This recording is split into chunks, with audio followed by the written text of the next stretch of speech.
사무엘하 14장 21절부터 33절입니다. 오늘 본문의 배경이 이해입니다. 오늘 말씀은 요압의 노력으로 예루살렘으로 다시 돌아온 압살롬에 대한 이야기입니다. 압살롬은 예루살렘으로 돌아왔지만 다윗 왕은 그를 만나려 하지 않았습니다. 여전히 마음에 앙금이 남아있었던 것입니다. 2년 동안 아버지 다윗 왕을 만날 수 없어 초조해진 압살롬은 무리수를 써서라도 요압을 통해 아버지를 만나려 합니다. 그리고 결국 암논을 죽인 사건 후 5년 만에 아버지 다윗을 만나게 됩니다. 14장 21절부터 24절입니다. 다윗과 압살롬의 불완전한 화해. 그러자 왕이 직접 요압에게 명령을 내렸다. 보시오, 내가 장군의 뜻대로 하기로 결심하였으니 가서 그 어린 아이 압살롬을 데려오시오. 요압이 얼굴을 땅에 대고 절을 하면서 말하였다. 하나님께서 임금님께 복을 베푸시기를 빕니다. 높으신 임금님이 이 종의 간청을 이렇게 들어주시니 이 종이 임금님의 총애를 입은 줄을 오늘에야 알았습니다. 그리고는 요압이 일어나 그술로 가서 압살롬을 데리고 예루살렘으로 왔다. 그러나 왕의 지시는 단호하였다. 그를 집으로 돌아가게 하여라. 그러나 내 얼굴은 볼 수 없다. 그리하여 압살롬은 아버지에게 인사도 하지 못하고 자기 집으로 돌아갔다. 다윗은 드고와의 여인 이야기가 요압의 계획이었다는 것을 알았지만 요압에게 어떤 책망도 하지 않고 압살롬을 데리고 오라고 명령합니다. 이에 요압은 얼굴을 땅에 대고 절하며 이런 결정을 한 다윗을 축복했습니다. 또한 자신의 말을 들어준 다윗의 총애를 입었다며 감사했습니다. 이에 요압은 그술로 가서 압살롬을 데려왔습니다. 그러나 다윗 왕은 아들을 그라고 표현하며 아들의 얼굴을 보지 않고 다만 그를 집으로 돌려보냈습니다. 왕의 명령이 단호했기에 요압도 다른 요구를 할 수 없었습니다. 압살롬은 아버지 다윗 왕의 얼굴도 보지 못한 채 집으로 돌아가야만 했습니다. 이는 아직 다윗이 압살롬과 화해할 준비가 되어 있지 않다는 것을 암시합니다. 14장 25절부터 27절입니다. 압살롬에 대한 소개. 온 이스라엘에 압살롬처럼 머리끝에서 발끝까지 흠잡을 데가 하나도 없는 미남은 없다고 칭찬이 자자하였다. 그는 머리숱이 많아 무거워지면 해마다 연말에 한 번씩 머리를 깎았는데 머리를 깎고 나서 그 머리카락을 달아보면 왕궁 저울로 200세겔이나 되었다.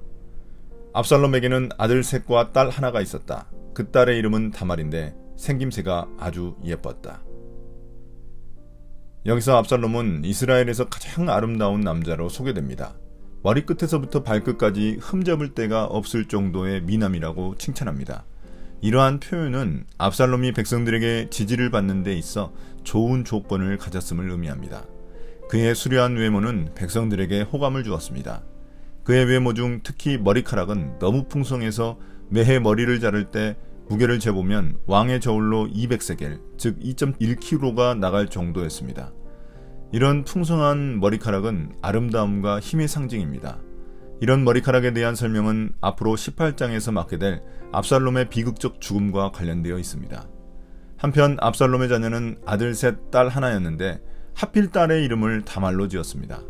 이는 압살롬이 암논에게 당했던 여동생 다말을 얼마나 아꼈는지 짐작할 수 있는 부분입니다. 14장 28절부터 33절입니다. 압살롬의 초조함.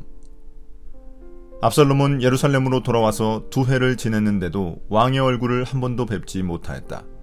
압살롬이 요압을 왕에게 보내보려고 요압에게 사람을 보냈으나 요압은 압살롬을 방문하지 않았다. 2번째로 다시 사람을 보냈으나 그는 여전히 오지 않았다. 그러자 압살롬이 자기의 종들을 불러다가 지시하였다. 내 밭 곁에 요압의 밭이 있다. 그가 거기에 보리 농사를 지어 놓았으니 너희는 가서 그 밭에다가 불을 질러라. 그래서 압살롬의 종들이 그 밭에 불을 질렀다. 그러자 요압이 압살롬의 집으로 찾아가서 따졌다. 어찌하여 종들을 시켜 나의 밭에다가 불을 질렀습니까? 압살롬이 요압에게 대답하였다. 이것 보시오. 나는 이미 장군에게 사람을 보내어서 좀 와달라고 부탁을 하였소. 장군을 임금님께 보내어서 나를 왜 그술에서 돌아오게 하였는지 여쭈어보고 싶었소. 여기에서 이렇게 살 바에야 차라리 그곳에 그대로 있는 것이 더욱 좋을 뻔하였소. 이제 나는 임금님의 얼굴을 뵙고 싶소. 나에게 아직도 무슨 죄가 남아있으면 차라리 죽여달라고 하더라도 말씀을 드려주시오. 그래서 요압이 왕에게 나아가서 이 일을 상세히 아뢰니 왕이 압살롬을 불렀다. 압살롬이 왕에게 나아가서 왕 앞에서 얼굴이 땅에 닿도록 절을 하자 왕이 압살롬에게 입을 맞추었다. 이제 압살롬은 예루살렘으로 돌아와 2년을 지냈지만 다윗 왕의 얼굴을 볼 수 없자 초조해지기 시작했습니다. 그래서 압살롬은 아버지 다윗 왕을 만나기 위해 요압에게 요청해 보려고 했지만 요압 역시 자신을 만나주지 않았습니다. 요압은 다윗의 마음을 알았기에 더 이상 섣부른 행동은 하지 않으려 했던 것입니다. 이렇게 요압에게 2번이나 거절당한 압살롬은 이제 요압의 보리밭에 불을 질러 자신을 찾아오게 만들었습니다. 요압이 따지러 찾아오자 압살롬은 자신의 속마음을 털어놓았습니다. 압살롬은 2년이 지났는데도 아버지의 얼굴조차 볼 수 없는 자신의 처지가 전에 아버지에게서 도망쳐서 구슬에 머물러 있을 때보다 못하다며 한탄합니다. 또한 여전히 자신의 죄 때문에 아버지가 만나지 않는 것이라면 차라리 그에 대한 형벌을 받아 죽는 게 낫다고 말했습니다. 그러니 요압에게 꼭 아버지 다윗 왕을 만나 뵙게 해달라고 요청했습니다. 이에 요압은 다윗 왕에게 사정을 말했고 다윗 왕은 결국 압살롬을 왕궁에 불러 만나게 되었습니다. 압살롬은 아버지 다윗 왕을 만나 땅에 대고 절을 하자 다윗은 아들에게 입을 맞추었습니다. 5년 만의 만남이자 입맞춤이었습니다. 오늘의 묵상 포인트입니다. 첫 번째, 하나님은 어떤 분입니까? 하나님은 겉모습보다 우리 마음의 중심을 보십니다. 압살롬은 온 백성들에게 호감을 줄 정도로 완벽한 외모를 갖추었지만 그의 마음은 형편없었습니다. 그는 여전히 자신이 지은 죄에 대해서는 회개하지 않고 아버지 다윗이 자신을 보지 않으려 하는 것에 불만을 갖고 있었습니다. 그러니 하나님이 압살롬을 왕으로 세울 수 없는 것입니다. 두 번째, 나에게 주시는 교훈은 무엇입니까?